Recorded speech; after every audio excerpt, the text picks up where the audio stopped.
buenas, en este video se hará una breve introducción sobre la microbiología, que es la ciencia encargada del estudio y análisis de los microorganismos, seres vivos pequeños no visibles al ojo humano. Empezamos. Si se hace una clasificación biológica de los organismos vivos, según el sistema de los 3 dominios de Carl Woese, podemos clasificar en 3 dominios: Archaea, Bacteria y Eukarya. Según Carl Woese, estos 3 grupos derivaban de un mismo progenitor común llamado progenota. En primer lugar, se ha mencionado el dominio Archaea.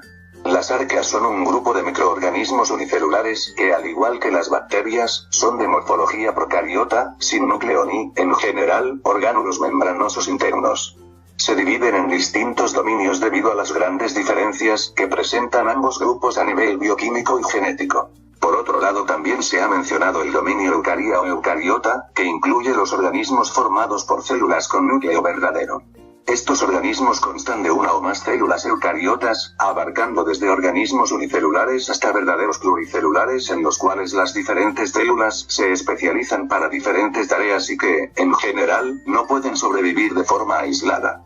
Pertenecen al dominio o imperio eucariota los reinos de los animales, plantas y hongos, así como varios grupos incluidos en el parafilético reino protista. Además de estos dominios también están los virus, los cuales son acelulares, es decir, que no disponen de células, y por eso deben multiplicarse dentro de las células de otros organismos.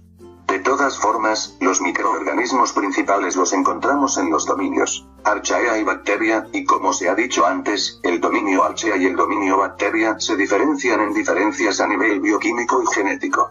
Por ejemplo, a nivel de pared celular, las arqueobacterias presentan una pared celular primitiva. Por otra parte, en las bacterias distinguimos en bacterias gram positivas y gram negativas. Para distinguir las gram positivas de las gram negativas se emplea la tinción gram. Las bacterias gram positivas se tiñen de azul oscuro o violeta por la tinción de gram, y las bacterias gram negativas son aquellas que no se tiñen de azul oscuro o de violeta por la tinción de gram, y lo hacen de un color rosado tenue. Esta característica química está íntimamente ligada a la estructura de la envoltura celular. Por un lado, las gram positivas presentan una pared celular compuesta por una gruesa capa de peptidoglucano que rodea a la membrana citoplasmática. Esta gruesa capa de peptidoglucano le confiere a la bacteria una mayor resistencia a una ruptura mecánica y además es capaz de retener un colorante específico y por lo tanto, da positivo en la tinción gram. Y por otro lado, las gram negativas presentan 2 membranas lipídicas entre las que se localiza una fina pared celular de peptidoglucano y al ser la pared fina, no retiene el colorante durante la tinción de gram. A pesar de que la finura de la pared le confiere a la bacteria una menor resistencia a rupturas mecánicas, las bacterias gram negativas son menos susceptibles a antibióticos y presentan unas necesidades nutricionales relativamente más simples. En resumen, hemos clasificado las bacterias según su pared celular. Hemos visto que las arqueobacterias o también llamadas mendosicutas presentan una pared primitiva, las gram positivas o firmicutas se ha dicho que presentan una gruesa capa de peptidoglucano la cual es capaz de retener el colorante y por lo tanto presentan un color azul al finalizar la tinción. También hemos visto que las bacterias gram negativo o brachylicutas presentan una capa fina de peptidoglucano, la cual no es capaz de retener el colorante durante la tinción gram y por lo tanto presentan un color rojizo al finalizar dicha tinción. También existen bacterias que no presentan pared celular, cosa inusual, pero que existe. Estas son las modicutas o también llamadas tenericutas. Otra manera de diferenciar distintas bacterias es clasificándolas según su morfología.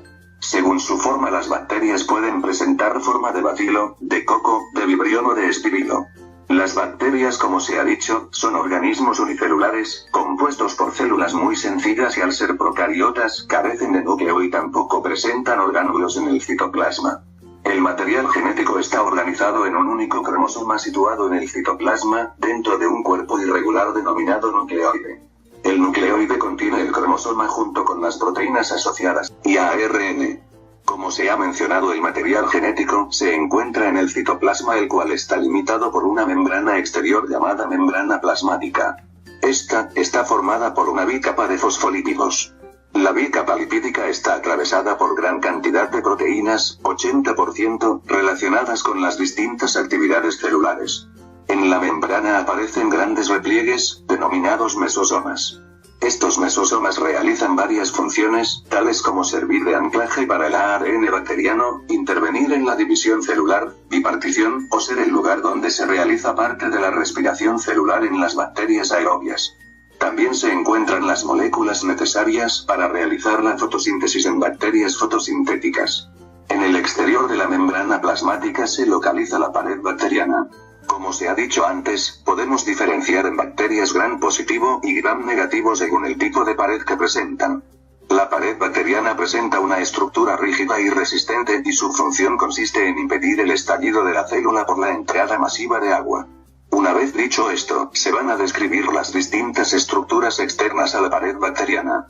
En primer lugar está la cápsula, una estructura polisacárida de envoltura la cual tiene como función proteger a la bacteria de la fagocitosis, adhesión celular y también actúa como receptor de bacteriófagos, que son virus que infectan exclusivamente a las bacterias. Unas funciones similares las presenta el glicocálix o glucocálix, un material polimérico compuesto por proteínas y carbohidratos producido por algunas bacterias. También encontramos las vainas, las cuales son estructuras tubulares compuestas por material hidrófobo. Estas vainas engloban a conjuntos de células bacilares y confieren forma y protección a la bacteria. Las fimbrias, por su parte, son apéndices proteínicos presentes en muchas bacterias, más delgados y cortos que un flagelo. Estos apéndices corresponden a vaginaciones de la membrana citoplasmática que asoman al exterior a través de los poros de la pared celular y la cápsula. Las fimbrias son utilizadas por las bacterias para adherirse a las superficies, unas a otras, o a las células animales. Y por último encontramos los flagelos, de estructura filamentosa y que sirven para impulsar la célula bacteriana. Con el fin de que no se alargue demasiado el video, se finalizará aquí. Espero que el video haya sido de su agrado.